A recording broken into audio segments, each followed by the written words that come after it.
l'héritier présomptif. Dans son berceau d'osier que l'aïeul balance, regarde-le dormir, le tendre nourrisson. Nos fermiers sont 2 fois heureux de sa naissance. C'est leur premier enfant, c'est leur premier garçon. Que la ferme au travail tout un jour fasse trêve, que l'arère en un coin sommeil abandonné, que même les grands bœufs, livrés à leurs longs rêves, fêtent à leur insu leur maître nouveau-né. Il dort, le joyeux père, en silence, l'admire. Les visiteurs amis viennent lui faire accueil, et, du fond de l'alcôve, à travers un sourire, la mère au doux berceau jette plus d'un coup d'œil. Tranquille et pur, les mains en dehors de sa couche, il dort, en approcher quoi pas silencieux. Et toi, vole plus loin, vole indiscrète mouche, qui vient de temps en temps te poser sur ses yeux. Au fracas de la rein, cloche au canon qui gronde, dans un pli de la pourpre, à nos yeux présentés, quand un enfant naissait, futur maître du monde, autour de son berceau je n'ai jamais chanté. Mais je te chanterai, d'une voix libre et fière, toi, pauvre nouveau-né, toi, fils de paysan, et l'héritier sans nom d'une obscure chaumière, mora pour son poète et pour son courtisan. Semez des fleurs sur l'enfant qui repose, ornez-le de vos dons, dirai-je à tes parrains, et je ne t'offrirai, moi, ni jasmin ni rose, mais, symbole meilleur, l'épi chargé de grains. À défaut des tribus qu'apportaient les génies, à défaut de la fée de son vain trésor, que les anges du ciel, entre leurs mains bénies, t'apportent les vertus qui valent mieux que l'or. Sois robuste et vaillant, pour quand viendra la peine, hérite de ton père un sang vivace et pur. Bois, à longs traits, ta force et la gaieté sereine, dans le lait de ta mère au sein veiné d'azur. Sois bon, la bonté sainte est la sœur de la force. Les forts sont les meilleurs.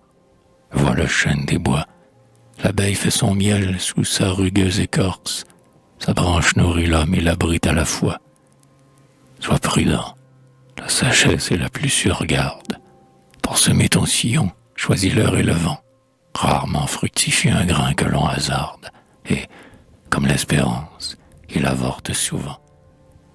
Rive la patience à ton cœur.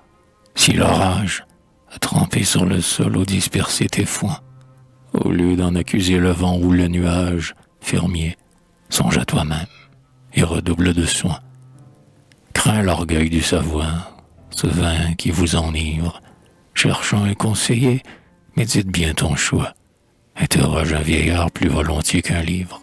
Ceux-là sont les savants qui parlent d'autrefois. Sois pieux.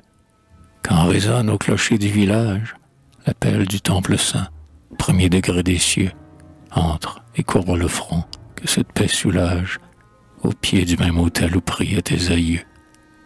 Humble comme l'enfant, sois brave comme l'homme, si jamais les pays parlent de ces dangers. Souviens-toi de Marceau, vertu digne de Rome, songe à tant de héros nés bouviers ou bergers.